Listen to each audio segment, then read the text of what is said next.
बहुत केसेस में अगर तुम्हारा जितना केसेस किया है उसमें अगर सही होता है तो चलो अच्छा बात है, लेकिन मैं कम से कम देखा हूं कि बहुत जन को ये रियल डेप्थ और एपरेंट डेप्थ में रियल की जगह एपरेंट, एपरेंट की जगह रियल, ये जो वर्ड का कंफ्यूजन में फंसा हुआ है। तो मैं तुमको आज उस कंफ्यूजन से बाहर निकाल दूंगा आज उस कंफ्यूजन से तुमको बाहर निकाल दूंगा। देखो क्या है,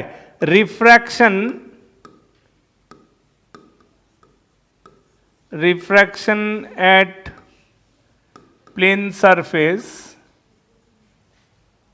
रिफ्रैक्शन एट प्लेन सरफेस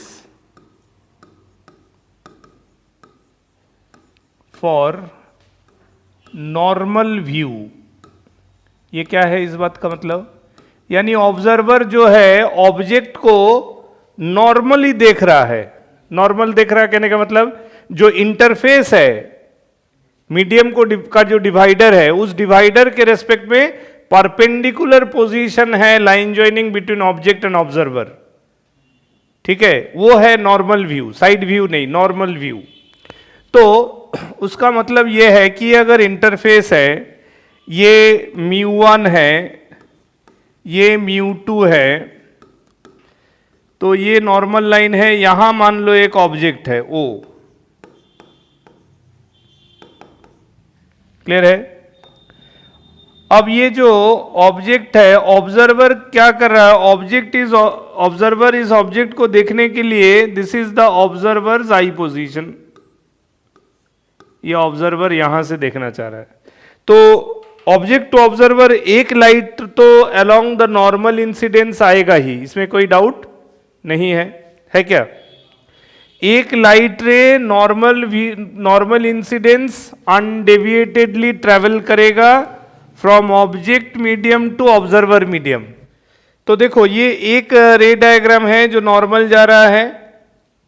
दूसरा एक रे अगर मैं ऐसे लूं, सॉरी, ये दूसरा एक रे अगर मैं फ्रॉम ऑब्जेक्ट ऐसे लूं, तो ऑब्वियस बात है कि according to this incident ray I can see the position of one normal through the point of incidence. तो ये होगा हमारा एंगल ऑफ इंसिडेंस।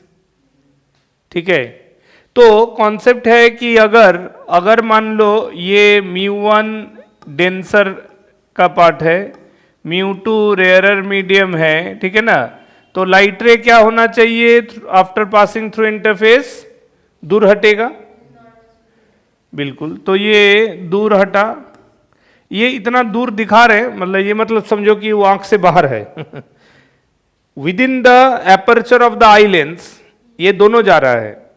लेकिन मैं चूंकि आंख को इतना छोटा, मैं उतना बड़ा आर्टिस्ट नहीं हूं कि आंख इतना बड़ा ड्रॉ करूंगा, तो मिनिमम एटलीस्ट दो ऐसे रे डायग्राम्स हमको लेना पड़ेगा जो आफ्टर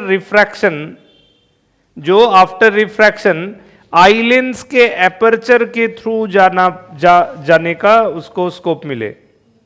तो ये वो दो लाइन है, एक नॉर्मल इंसिडेंस और एक सर्टेन एंगल ऑफ आई पे। तो ऑब्वियस है ये आई का मतलब है करस्पॉन्डिंग आर बड़ा है, as because light travelling denser to rarer. तो इस डायग्राम से हम ये कंक्लूजन में पहुंच सकते हैं कि ये दोनों रिफ्रैक्टेड रे वर्चुअली इस पॉइंट पे मीट कर रहा है। तो this is the image position against this object, this is the surface. समझ में आया। तो जहां इमेज फॉर्म होता है on the normal incidence line, वो distance from the refracting surface is known to be image distance v। Distance of object position from refracting surface is known to be u। Clear है। तो diagram में जो SO है वो basically u है, यानी object distance. इसी को किताब के लैंग्वेज में रियल डेप्थ कहा जाता है। Real depth is basically nothing but other than the object distance in practice. Real related to object, apparent related to virtual distance, that is related to image। तो SO इस diagram का you यानी object distance है जो real depth है, और S I जो है वो वी यानी इमेज डिस्टेंस है जो कि एपरेंट डेप्थ है। समझ में आया बात, हाँ या ना? तो ये अंडरस्टैंडिंग है। मैं कहूंगा कि पहले क्या उसको याद करते थे उसको भूल जाओ, किताब में 100 बार रियल डेप्थ एपरेंट डेप्थ देखो, भूल जाओ। तुम अपना basic term object distance image distance पे रहो, तब चाहे ये मेजरमेंट तुम्हारा डेंसर टू रेयरर या रेयरर टू डेंसर है, तुम्हारा फॉर्मूला राइटिंग कभी गलत नहीं होगा। ठीक है? हाँ। अब देखो, ये जो रियल डेप्थ एपरेंट डेप्थ का मैं ये मेजरमेंट जब करूंगा, इसको निकालूंगा for known you how to calculate v, formula आएगा कहाँ से? देखो, तो बेसिक जो है फॉर्मूला, रिफ्रैक्शन फॉर्मूला,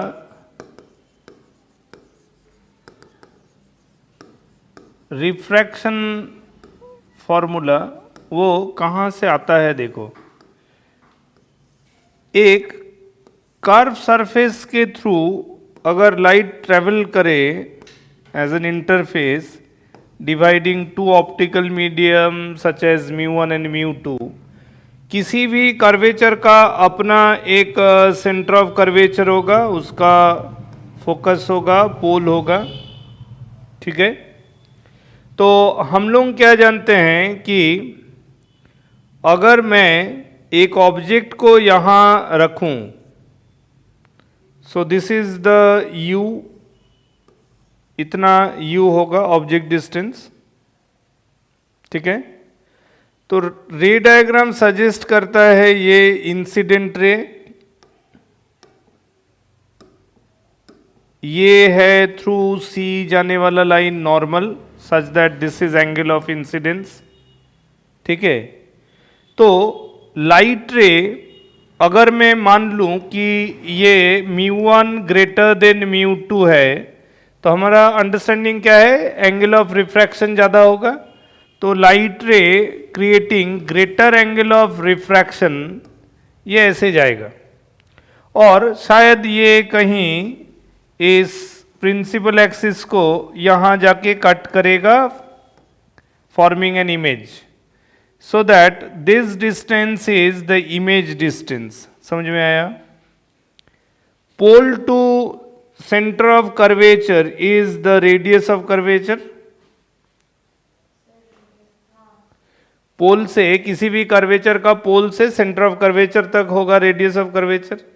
तो जो रिफ्रैक्शन फॉर्मूला है वो ऐसा होता है, this is μ2 by v minus μ1 by u equals to μ2 minus μ1 by are.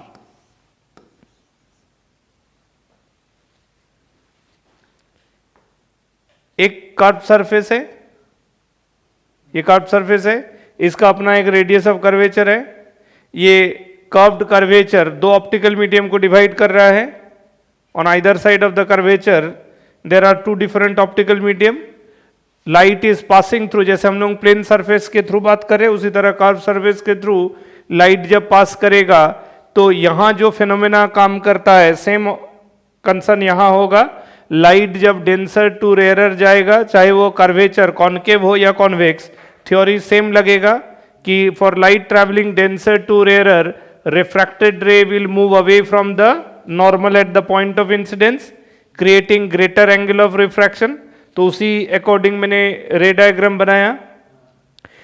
कुछ केसेस में ये रिफ्रैक्टेड रे ट्रूली कन्वर्ज होगा on principal axis in second medium, कुछ केसेस में ये प्रिंसिपल एक्सिस के रेस्पेक्ट में डाइवर्ज रह जाएगा और उस केस में इमेज वर्चुअल बनेगा, पीछे बनेगा, लेकिन कहीं ना कहीं इमेज बनेगा, आइदर इन सेकेंड मीडियम और इन फर्स्ट मीडियम।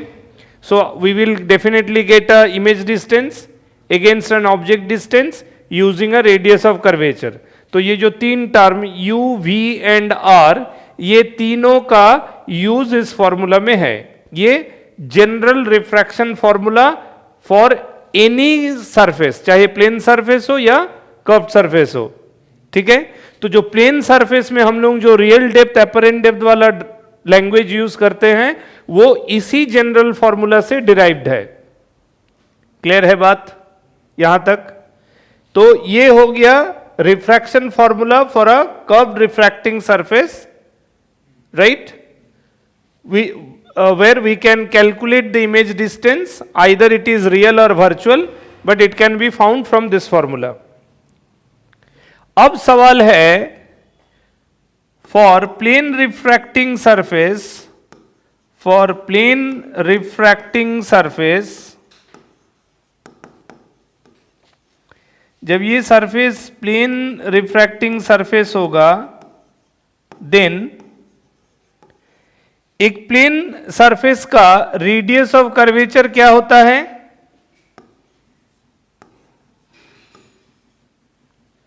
एक प्लेन सरफेस का रेडियस ऑफ कर्वेचर इंफिनिटी होता है, ठीक है। प्लेन सरफेस का रेडियस ऑफ कर्वेचर इंफिनिटी होता है। So therefore this implies that for a plane surface mu2 by v minus mu1 by u that must be 0। जो curved surface के लिए RHS पार्ट अवेलेबल है वो प्लेन सरफेस में जाएंगे तो RHS पार्ट 0 हो जाएगा, because anything bye infinity is 0। बात समझ में आ रहा है कि नहीं आ रहा है? क्लियर है सबको? तो यानी कि we can reach to the step of mu2 by v minus mu1 by u equal to 0. From this step onwards, I can simplify it is something like mu2 by v is basically mu1 by u. Plane surface में radius of curvature वाला कोई part रहा नहीं, ठीक है। तो यहां से क्या मैं इसको सिंप्लीफाई करके लिख सकता हूं? It is mu2 by mu1 is equal to v by u। यही v जो है इमेज डिस्टेंस है, u जो है ऑब्जेक्ट डिस्टेंस है। इसी को प्लेन सरफेस में for normal view image distance measuring term direct लिखा जाता है। ये apparent depth by real depth, हमने v के बराबर यहां देखो मैंने लिखा था ना, ठीक है। तो v बाई यू आया हमारा फॉर्मूला। तो यानी कि ये हो गया हमारा apparent depth by real depth, apparent depth by real depth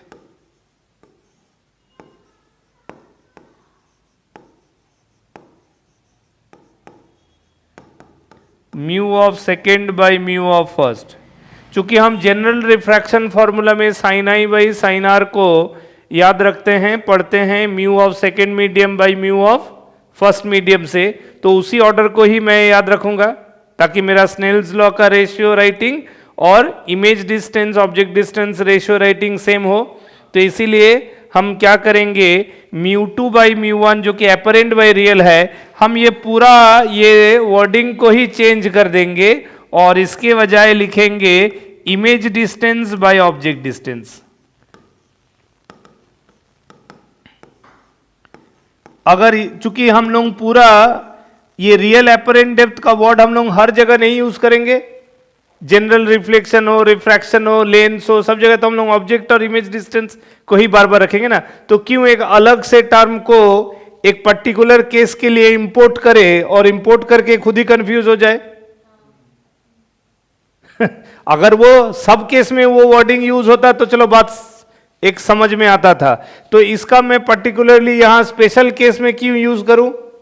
तो किताब वगैरह में कहीं भी किसी भी कंटेंट में किसी का भी मटेरियल में ये वर्डिंग लिखा हो, ठीक है, तुम इसको हटा के इसके जगह ये वर्डिंग को अपने दिमाग में धीरे धीरे इंजेक्ट करो। तो जो इसका मतलब है कि जो mu of second medium bye mu of first medium, उस आधार पर इमेज डिस्टेंस वहां एसआई था, ऑब्जेक्ट डिस्टेंस एसओ। तो हमको अगर एसआई यानी v निकालना है, ठीक है, तो देखो v हम लोग लिख सकते हैं it is u into mu2 by mu1. u into mu2 by mu1 will be image distance. ठीक है ना, वो ऑब्जेक्ट था, आई उसका करस्पॉन्डिंग इमेज था. Object is for the case denser to rarer, light ray in case of normal view is observed to be going away from the normal, तो उससे image distance कम हो गया देन ऑब्जेक्ट डिस्टेंस, है ना.